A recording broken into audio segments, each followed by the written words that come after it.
தாயின் பொற்பாதங்களை வணங்கி இந்த விழுப்புரம் மாவட்டத்திலே இந்த விழுப்புரம் மாவட்டத்தினுடைய மண்ணின் மைந்தர்களாக இருக்கக்கூடிய இரண்டு சமூகங்களுக்கு இடையே ஒற்றுமையாக இருந்த அந்த இரண்டு சமூகங்களுக்கு இடையே இந்த மாவட்டத்தினுடைய முக்கிய தலைவராக இருந்தவர் பேசிய பேச்சின் காரணமாக இந்த இரண்டு சமூகங்களுக்கிடையே ஒரு மோதல் சமீப காலத்திற்கு முன்பு ஏற்பட்டது.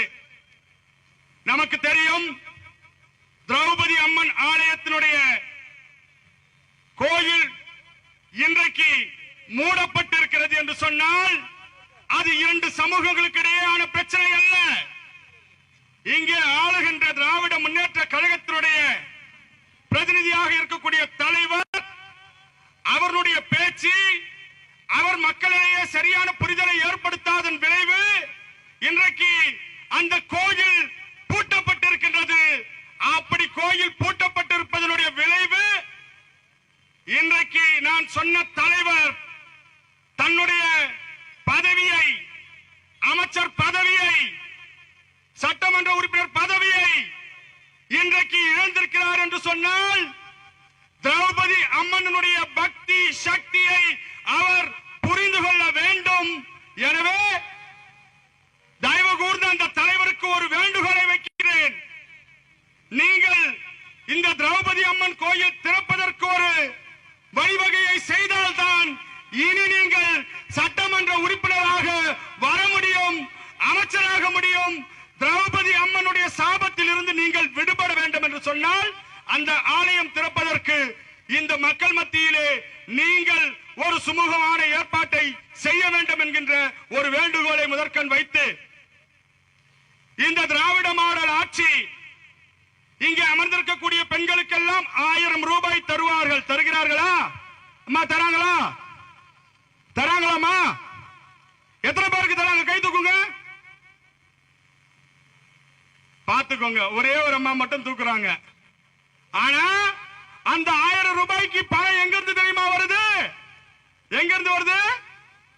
பச்சை போர்டுல இருந்து. இங்க பச்சை கலர் புடவை கட்டி இருக்கவங்களுக்கு எல்லாம் வருது. அந்த பச்சை போர்டுல போய் என்ன பண்றாங்க? நம்ம வீட்டுல இருக்கவங்க கிட்ட இருந்து வசூல் பண்ணி வச்சுக்கிட்டு அந்த கஜானாவில இருந்து கொஞ்சம் காசை எடுத்து 1000 ரூபாய நமக்கு மாசமானா கொடுக்கறேன்னு சொல்லி நம்ம குடிய, நம்ம குடும்பத்தை, நம்ம கணவன்மார, அண்ணன் தம்பிய, நம்ம வீட்டுல இருக்கக்கூடிய உறவுகளை, மனிதர்களை கொண்டு விஷத்தை கொடுத்து நமக்கு 1000 ரூபாய் கொடுக்கக்கூடியது என்பது அவங்க கொடுக்கக்கூடிய உதவி பணம் இல்ல. அது நம் வீட்டு ஆண்கள் கொண்டு பிறகு கொடுக்கக்கூடிய இன்சூரன்ஸ் காரன் கொடுக்கிறான் பார், அந்த மாதிரியான பணம் அது. எனவே இந்த 1000 ரூபாய் கொடுக்கணும் எவரெல்லாம் இந்த ஆளுங்கட்சி பேசுறான்னு சொன்னா நீங்க கேள்வி கேளுங்க. டாஸ்மாக மூடிட்டு 1000 ரூபாய் கொடுன்னு சொல்லணும். பஞ்சு மிட்டாய்க்கு தடை விதிச்சான். சரி, பஞ்சு மிட்டாய் சாப்பிட்டா அதனால கேன்சர் வரும். அப்ப டாஸ்மாக்ல இருக்கிறத சாப்பிட்டா என்ன உடம்புல இருக்கக்கூடிய ஜிம்முக்கா போக முடியும்?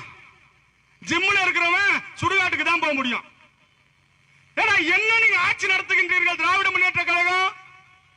இந்த ஆளுகின்ற அரசு உண்மையிலே சொல்றேன், இந்த தமிழர்களை மேலும் மேலும் மேலும் குடிகாரர்களாக ஆக்கி தமிழர்கள் யோசிக்க கூடாதுன்னு சொல்லி தேர்தல் வரும்போது காசை கொடுத்து நம்மை எல்லாம் முட்டாள்களாக்க வேண்டும் என்று சொல்லக்கூடிய ஒரு முட்டாள் அரசாங்கம் நடத்துகின்றார்கள்.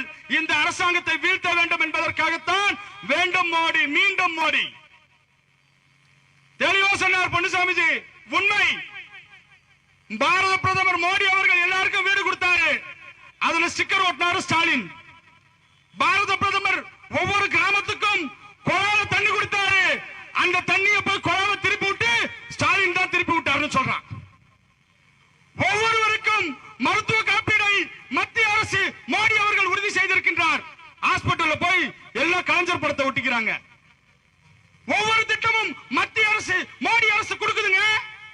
கிராமத்துல போடுறாங்க சிமெண்ட் ரோடு, அது யார் போட்டது? மோடி அவர்கள் போட்டது. ஹைவேஸ்ல போற ரோடு அது யார் போட்டது? மோடி அவர்கள் போட்டது. அப்ப நீங்க கிராமத்துல இருக்கக்கூடிய சிமெண்ட் ரோடா இருக்கட்டும், ஹைவேஸ்ல போட்டிருக்கக்கூடிய தார் ரோடா இருக்கட்டும், அதை போட்டது யாரு? மோடிஜி. இங்க ஸ்டாலின் அவர்கள் எல்லாம் போடல, உதயநிதி அவர்கள் எல்லாம் போடல. தெளிவா தெரிஞ்சுக்கணும்.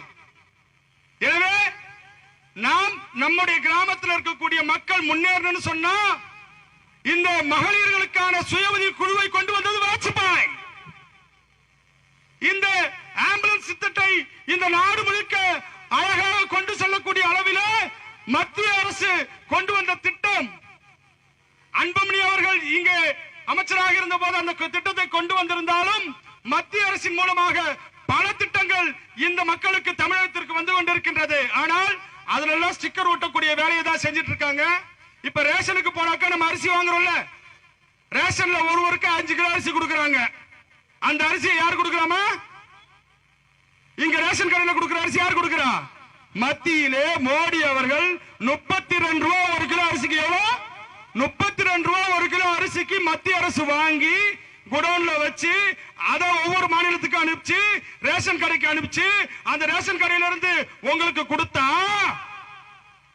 அந்த ரேஷன் கடையில் இருக்கக்கூடிய பையில என்ன பண்றாங்க? ஸ்டாலின் படத்தை போட்டுக்கிறாங்க. இப்ப தெரியுதா? இப்படி எல்லாம் நம்மை ஏமாற்றக்கூடிய இந்த அரசு நமக்கு வேண்டாம். எதுக்கு நடுவில் ஒரு புரோக்கர்? புரியுதுங்களா?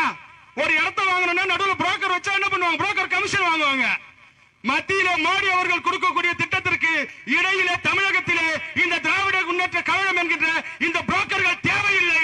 இந்த புரோக்கர் இல்லாமல் நேரடியாக மத்திய அரசு திட்டம் இந்த மாநிலத்துக்கு வர வேண்டும் என்று சொன்னால் வேண்டும் மோடி, மீண்டும் மோடி என்று சொல்லி தலைவருடைய பேச்சுக்கு நீங்கள் எல்லாம் காத்திருக்கின்றீர்கள். தலைவர் அவர்களுடைய உரை இப்பொழுது நிகழ்த்துவார். தமிழ் திரு அர்ஜுன் சம்பத்ஜி அவர்கள் இப்பொழுது உரை நிகழ்த்துவார். பாரத் மாதா கி ஜெய்.